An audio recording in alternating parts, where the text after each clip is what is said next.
जी के पास, नर्मदा जी से मेरा लगाव है और मैं हमेशा चाहता था कि मैं मध्य प्रदेश या गुजरात में किसी नर्मदा जी के कंठे पर अपनी कुटिया बना करके रहूं।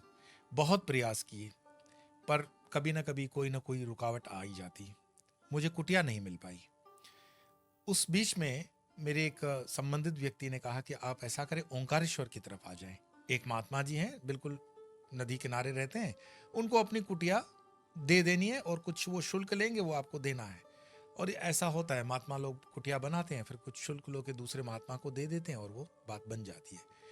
करीब करीब दोपहर के 12 साढ़े 12 तक हमारी बात पक्की हो गई और महाराज जी ने कहा ठीक है, प्रसाद पा लेते हैं और प्रसाद के बाद जो है आप निर्णय करके इसको फाइनल कर ले, ताकि मैं कल निकल लूँ हिमालय की तरफ, आप कुटिया ले सकते हो। और जो भी शुल्क था वो तय हो गया था। मैं देख रहा हूँ कि भोजन प्रसाद लेने के बाद, क्योंकि उन्होंने कहा कि विश्राम करते हैं नॉर्मली, 3 4 4 बजे का समय था मिलने का, तब मैं आया और माँ नर्मदा जी के यहाँ बैठा रहा।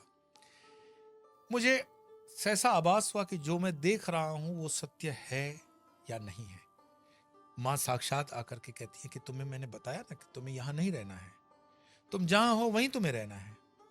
और मैं स्वयं से ऐसा अनुभव कर रहा हूँ कि मैं माँ से जैसे आर्ग्यूमेंट होती है ना, आर्ग्यूमेंटेटिव स्वर में कह रहा हूँ कि आप वहां पर नहीं हो, मुझे आपके पास आना है, मुझे आपके, जिसको कहते हैं ना, स्नेह छाया में रहना है, आपके प्रेम की छाया में रहना है। तो वो कहती है मैं वहां पे भी हूँ, मैं रोज तो तुम्हारे पास आती हूँ, रोज मैं वहां पर हूँ, मैं कहीं गई नहीं हूँ।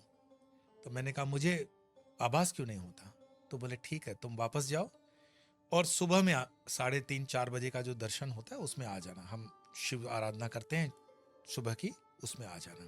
मैंने वो जो बात चल रही थी कुटिया की, उसको अनुभव के आधार पर मैंने कहा महात्मा जी आज संकेत नहीं हो रहा है, हम किसी दूसरे दिन मिलेंगे। और मैं वापस वलसाड़ आश्रम आ गया। मेरे मन में कौतूहल था कि ये अनुभव जो है मेरा अनुभव है भी कि नहीं है। और अगले दिन की सुबह एज यूजुअल 4 बजे मैं गया और 4 बजे आश्रम में कोई दूसरा था भी नहीं, मुझे ही बैठ करके आरती वगैरह करनी है।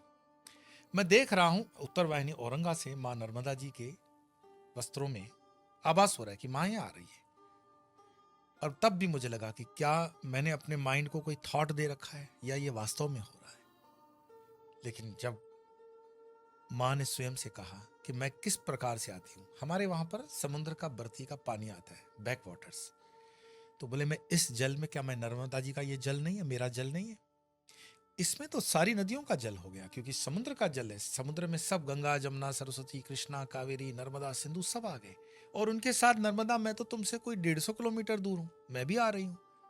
अब तुम कैसे कहते हो मैं तुम्हारे पास नहीं हूं? तुमने मुझे देखा नहीं, पर अब तो मैंने तुम्हें दिखा दिया कि मैं हूं। क्या अब भी अपने बात पे अड़े रहोगे? मैंने कहा जो आदेश मां। बोले आज के बाद कभी भी यह किनारा छोड़ करके तुम्हें नहीं आना। मैंने कभी उसके बाद कोई प्रयास न गंगा जी के लिए किया, न नर्मदा जी के लिए किया, न कहीं और आश्रम बनाने का मेरा प्रयास रहा। मैं जहां हूं आनंद में हूं। और ये अनुभव आपको जीवन में एक प्रेरणा देते हैं कुछ कर गुजरने का। नमस्कार, नमो नारायण।